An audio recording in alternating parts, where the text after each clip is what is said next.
Olá, meus amores e minhas amoras! Hoje nós vamos falar sobre a segunda revolução industrial. A partir da segunda metade do século XIX, novas transformações ocorridas nos processos de produção dos países industrializados deram início ao que é denominado Segunda Revolução Industrial. Essa é uma nova fase do processo de industrialização que havia começado cerca de 100 anos antes na Inglaterra, num vídeo que a gente já tem aqui no nosso canal, que você pode assistir sobre a Revolução Industrial. Então, entre as principais mudanças desse período, que vai até o início do século XX, nós podemos citar a expansão da indústria pela Europa e por outros continentes e o uso de novas fontes de energia. O nascimento também de novos setores da indústria, a revolução dos transportes e o desenvolvimento tecnológico. Então a gente pode falar que nós tivemos uma expansão da industrialização. Isso porque ao longo do século XIX, o processo de industrialização que havia começado na Inglaterra passou a se expandir para as regiões da Europa e de outros continentes, como eu falei. Os primeiros países a iniciarem a sua industrialização, depois dos ingleses, claro, foram a França, após a Revolução de 1789, e a Bélgica, que se tornou independente dos Países Baixos em 1830. Logo depois foi a vez da Alemanha e Itália, países que tiveram seus processos de unificação ainda no século XIX. Fora da Europa, a industrialização mais intensa foi nos Estados Unidos, após a Guerra da Secessão, e também no Japão, após a Restauração Meiji. Embora estivesse concentrada nesses países, outros estados passaram por processos mais tímidos de industrialização, como o caso da Rússia, que foi impulsionado principalmente pelo capital estrangeiro. Novas fontes de energia e novos setores da indústria, como eu disse, também são atores desse momento. Porque além da expansão da industrialização, o processo produtivo também passou por mudanças. Então, o capital mineral, que era o principal combustível utilizado para movimentar as máquinas a vapor da indústria têxtil da primeira Revolução Industrial, foi gradualmente substituído por novas fontes de energia, como no caso a eletricidade e o petróleo. Essa mudança deu origem a novos setores da indústria. Houve uma expansão na chamada indústria de base, mas, prof, eu sempre ouço falar em indústria de base, eu não sei o que é. Indústria de base é indústrias como a siderurgia, que faz a produção do aço, e a petroquímica, que são produtos derivados do petróleo. Em paralelo a essas indústrias, outros segmentos também se desenvolveram, como o farmacêutico. Essa etapa da industrialização também foi marcada na esfera das fábricas, pela adoção de processos de produção em série, a exemplo do Fordismo, né? Então a introdução de procedimentos e normas de divisão de trabalho nas fábricas, visando expandir exatamente o máximo da produção, que proporcionaram grandes ganhos da produtividade à atividade industrial. Tá? Bom, entre os avanços promovidos pela segunda Revolução Industrial, que também é um ponto importante para sua prova, tá? Também se inclui uma revolução na qual passaram os meios de transporte. Isso é importante você entender, porque isso vai desencadear até lá na globalização, que a gente fala mais ou menos a partir de 1990. Tá? Então foi nesse período do desenvolvimento econômico em que houve a adoção dos navios, dos trens a vapor e posteriormente a invenção do automóvel e do avião. Grandes ferrovias passaram a atravessar o território das potências industriais, em especial a Europa, também os Estados Unidos, né? Então, primeiramente para o transporte de matérias-primas e mercadorias, mas depois isso se expandiu para o transporte de passageiros também. Tanto é que quem vai para a Europa, né, muito provavelmente vai andar de trem, né? Bom, essas transformações encurtaram as distâncias e mudaram a maneira com que os homens viam e se relacionavam com o mundo. Foi também a época de novos avanços tecnológicos, puxados pela invenção do telégrafo, também do telefone, da fotografia, da lâmpada elétrica, enfim, muitas coisas que a gente usa até os dias de hoje.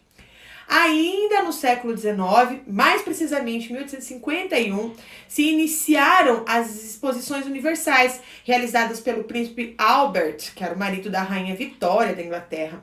Essas exposições, sediadas periodicamente em grandes cidades, tinham como objetivo divulgar ao mundo invenções, produtos e avanços tecnológicos. A partir de então, se estabeleceu uma relação mais próxima entre a ciência e a indústria. Essa passa a depender fortemente do desenvolvimento tecnológico promovido pelos avanços científicos que foram incorporados rapidamente à esfera produtiva. Esse modelo seria consagrado como um dos pilares do desenvolvimento industrial dali para frente. E com isso nós tivemos o quê?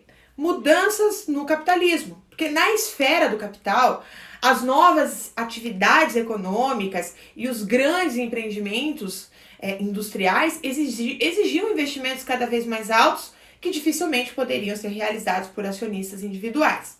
Então nós podemos dizer que houve uma substituição da livre concorrência pelo capital financeiro monopolista, que dominou os setores produtivos inteiros, fundiu indústrias e finanças e passou a ter um controle muito maior sobre os mercados. Bom, nesse momento é que começam a surgir as primeiras companhias empresariais em ramos como a do petróleo, que estabeleciam acordos para controlar preços, produção, mercado, através das práticas como o truste e o cartel. Surge também nesse momento a figura do neocolonialismo ou imperialismo, que era uma política de ocupação e domínio de territórios, principalmente na África e na Ásia, para a busca de matérias-primas, mercados, para a indústria europeia e tudo mais. Mas isso nós teremos uma aula específica para falar sobre o imperialismo. Uma outra coisa interessante foi o crescimento do movimento operário. A expansão da indústria ocorreu em conjunto com o êxodo rural e o crescimento da urbanização. Então, as cidades cresciam a velocidade assustadora e com elas, inclusive, surgiu um fenômeno antes desconhecido, que era a multidão, um aglomerado de grande número de indivíduos. Também era assustador presenciar a pobreza, que ao contrário de que alguns imaginavam, crescia cada vez mais. Então, na Inglaterra, desde a primeira fase da Revolução Industrial, isso já ocorria. Os trabalhadores da indústria eram chamados de proletariado, nome que tinha origem na palavra prole, ou seja, filhos. Então, esse nome vem da ideia de que o trabalhador deveria ganhar o salário suficiente apenas para sustentar a sua família, no caso, aí sua esposa e seus filhos. Esses últimos deveriam, inclusive, engrossar o enorme número de trabalhadores dispostos a trabalhar muito e ganhar pouco, já que essa era a única maneira de sobreviver. Mulheres e crianças se viam obrigadas a trabalhar nesse cenário, muitas em condições subhumanas e ganhando menos do que os homens para poder gerar uma maior renda familiar. Seja nas minas de carvão ou nas indústrias têxteis, ambas características da primeira revolução industrial, inclusive, o ser humano não tinha escolha. Ou ele aceitava trabalhar para o proprietário dos meios de produção, ou engrossava o número de desempregados e também miseráveis. Os operários, ao tomarem consciência da sua condição de explorados, começaram a se organizar. Então, eles não aceitavam mais perder o emprego para máquinas, por exemplo. Tampouco desejavam continuar a trabalhar por extensas horas, que alguns chegavam a 14, 16 horas diárias. Reivindicavam também melhores salários para poder viver com mais dignidade. Então essa situação só viria a piorar, como a gente já citou aqui, o processo de expansão do uso de máquinas. Então elas eram cômodas para os donos das fábricas, trabalhavam mais, não reclamavam e muito menos se organizavam para realizar greves ou, protestos. Então alguns proletários, percebendo isso, passaram a quebrar máquinas, colocando nelas a culpa da sua situação. Na verdade, eles não percebiam que não eram elas a causa da sua pobreza, mas sim o sistema capitalista na qual eles estavam inseridos. Esse sistema foi estudado e analisado de uma maneira impressionante pelos filósofos Karl Marx e Friedrich Engels, e segundo eles, baseia-se na distinção entre duas classes opostas, a burguesia e o proletariado. A primeira, a burguesia, era dona dos meios de produção, e a segunda, o proletariado, dona apenas da sua força de trabalho e que, sem a posse dos meios de produção, vendia sua força para o capitalista burguês, que o recompensava através de um salário. Mas algo mudou nos operários entre as duas fases da expansão da indústria. Ao invés de protestos isolados, os trabalhadores passaram a se organizar melhor.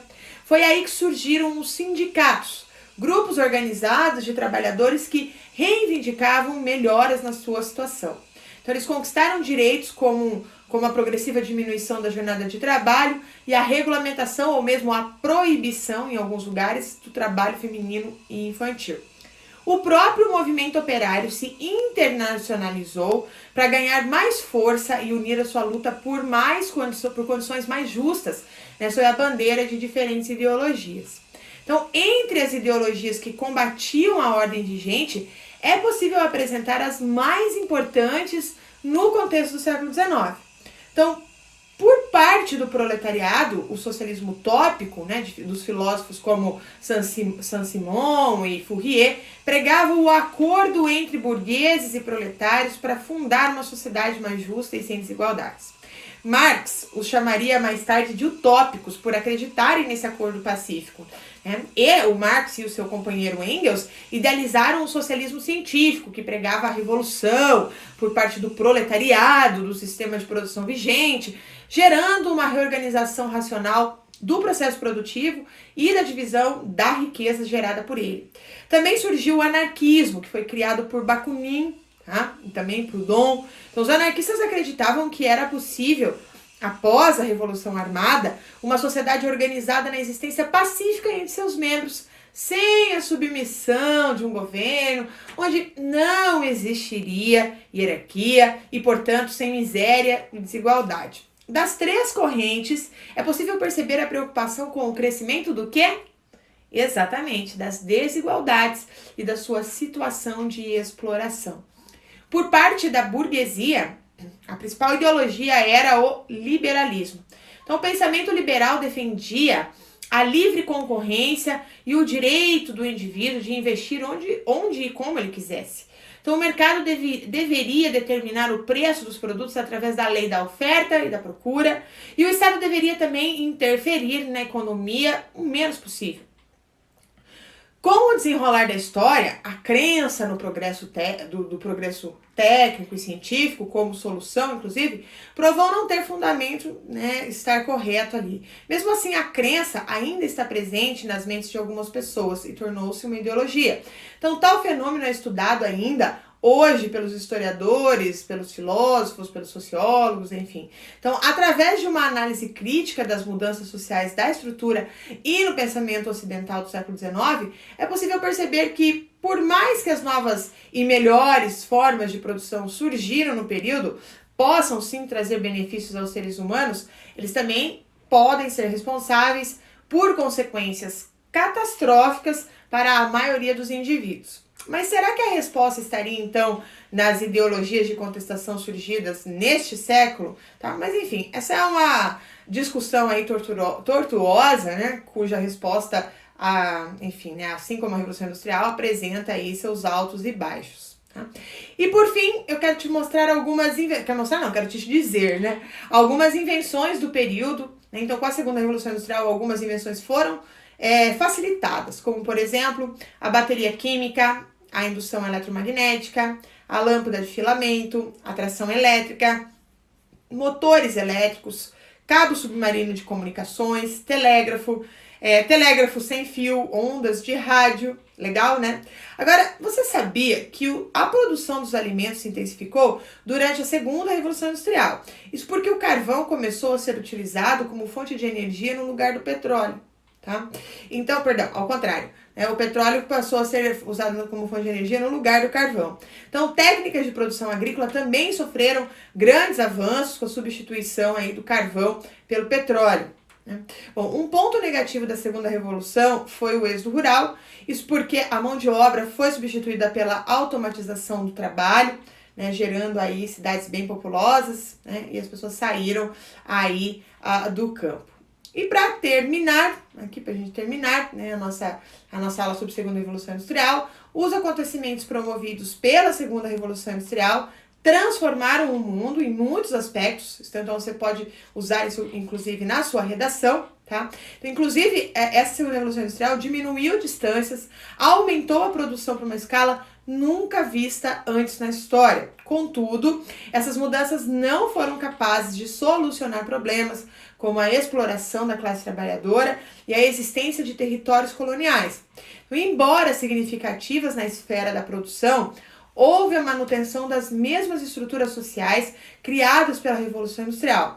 E os conflitos entre as potências capitalistas levariam a grandes conflitos no século XX, que será matéria para um próximo vídeo ou para vários outros vídeos no futuro. Espero que tenha gostado. Se gostou, dá um like, comenta aí, compartilha com seus amigos. Vamos aí distribuir conhecimento de forma industrial, tipo em série, todo mundo mandando conhecimento para tudo que é canto desse mundo. Beleza, gente? Então, um grande beijo, Fiquem com Deus, estudem bastante, façam sempre exercícios, comentários, redações, tudo para melhorar o seu conhecimento. E até mais!